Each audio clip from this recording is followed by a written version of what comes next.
The new X-Men movie has a costume problem. So Marvel have finally revealed the cast to his new X-Men movie.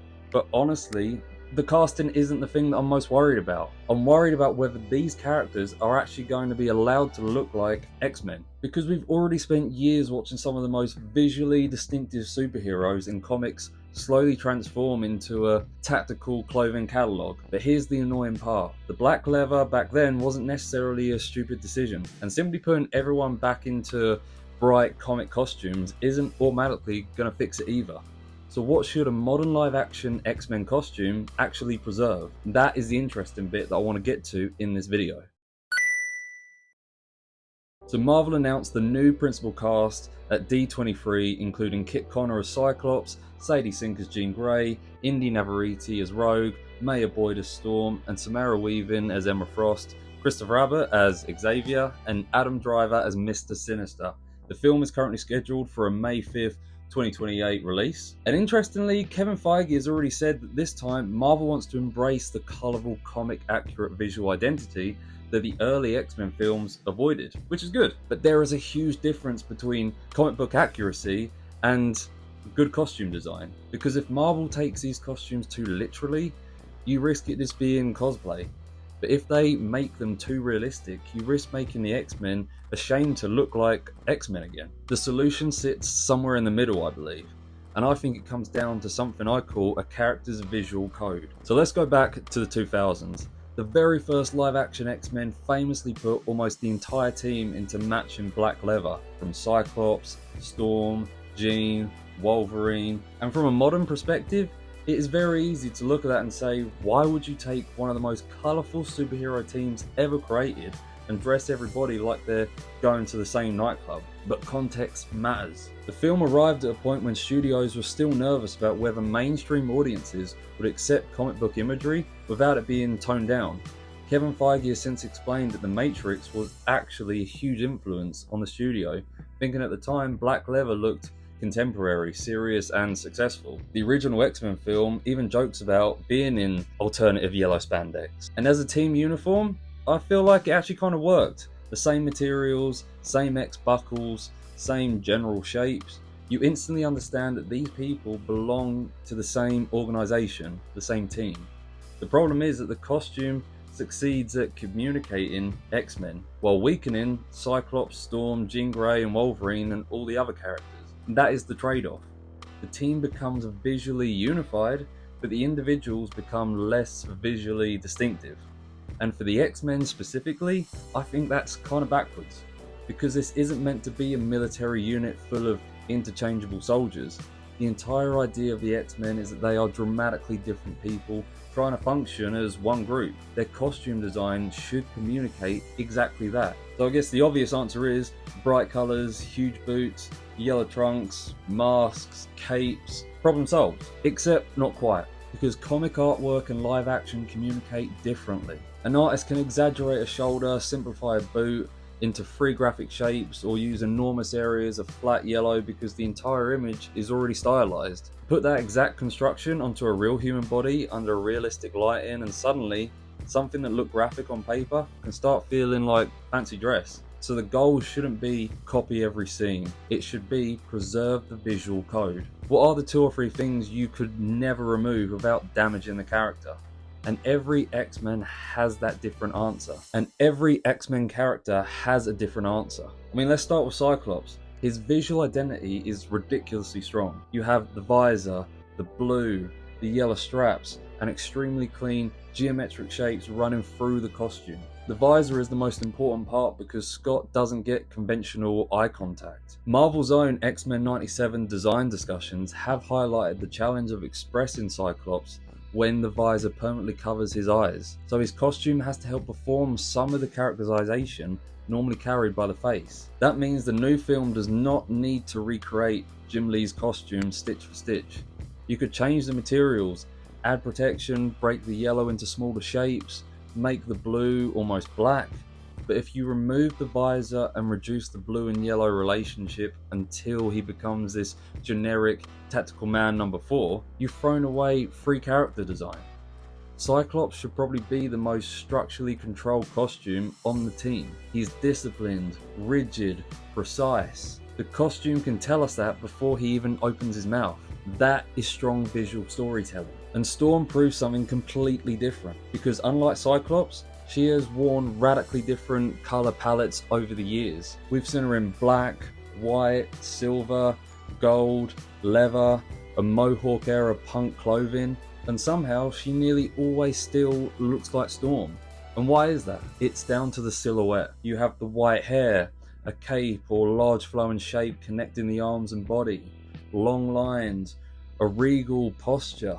Storm should occupy space differently from everybody around her. And if Marvel gets obsessed with making her costume practical and reduces the cape into 2 tiny strips of fabric because they're worried someone might trip over it, they've missed the point. The cape isn't decoration.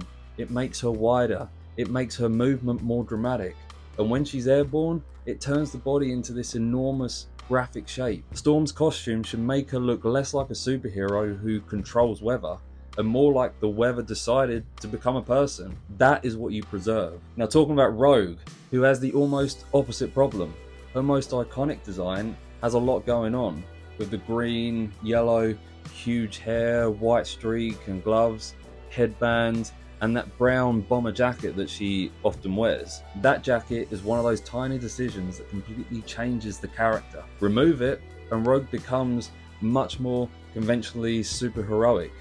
Add it, and suddenly she just feels more casual, rebellious, young, like she actually chose some of what she's wearing rather than being issued everything by Professor Xavier. Marvel itself describes the green and yellow costume with a bomber jacket from X-Men #1 as the design that redefined Rogue. So if I were adapting her, the jacket should stay. Maybe the exact cut changes, maybe the materials become heavier, but the personality that it creates is too valuable to throw away. And that is what I mean by a strong visual code. Comic accuracy isn't that buckle needs to be exactly 4 centimeters wide. It is understanding why the buckle was there in the first place. And then you have Jean Grey, which is where the idea gets a bit more complicated. Because what exactly is the definitive Jean costume? Is it the original Marvel Girl design, the green and gold Phoenix, Dark Phoenix, the blue and yellow Jim Lee look? Jean has changed visual identity repeatedly across different eras. Marvel has an entire retrospective devoted to how dramatically her costumes have evolved. So here the filmmakers have a different job. They need to decide, who is this Jean Grey? Because costume design should express the version of the character in the story. If she begins younger and less confident, maybe the design feels closer to the team uniform. If she becomes more powerful and independent, her silhouette can gradually separate from everyone else. That gives costume progression a narrative value. Accuracy becomes less important than evolution. Then there's Emma Frost. And this one, I think, is fairly easy. The whole costume is just white. That is the visual code. Marvel has repeatedly returned to white as Emma's signature across completely different costumes, from the original White Queen design through to modern X-Men looks. But more importantly, Emma should look like she thinks everyone else in the room is underdressed. Her costumes are fashion. They're not equipment. If the new movie gives Emma Frost a black tactical bodysuit with one tiny white strip down the arm, we failed as a civilization. Her silhouette should feel expensive. It should feel sharp, deliberate, a little impractical, because practicality is not every character's primary design goal. Clothing tells you who someone thinks they are. Emma absolutely believes the room should adjust to her outfit, not the other way around. And we've actually already seen evidence that colourful X-Men design can survive live action. Wolverine spent years in those darker Fox costumes, and Deadpool and Wolverine finally gave Hugh Jackman a proper yellow and blue suit, with costume designers deliberately pulling from the comics while adapting the construction for an actual body and stunt work. It did not need to pretend yellow was embarrassing. It simply changed the materials. That distinction is everything. The costume still gives us the full yellow bodysuit, blue, black fins, strong shoulder shapes, eventually the mask. The visual code survives. The construction changes. That should be the philosophy for the new X-Men. And they shouldn't ask, how do we make comic costumes realistic? They should ask, how do we make their visual identity Believable. Those are completely different questions. And this is where the team becomes interesting. The costumes should clearly belong in the same universe. Maybe that comes from repeated materials, shared X symbols, similar construction around the boots or gloves, consistent technology used across them, but they should not look identical. Cyclops should feel controlled, Storm should feel regal, Rogue should feel rebellious, Jean should reflect where she is emotionally, and Emma should look like she has ignored whatever uniform regulations Cyclops spent 3 hours writing. This is how you make a team feel unified without flattening the individual characters. Team design is not making everybody the same. It is creating a shared visual grammar amongst it all. So I don't actually think the biggest mistake of the original X-Men film costumes was that they were all black. And this is probably the most important point.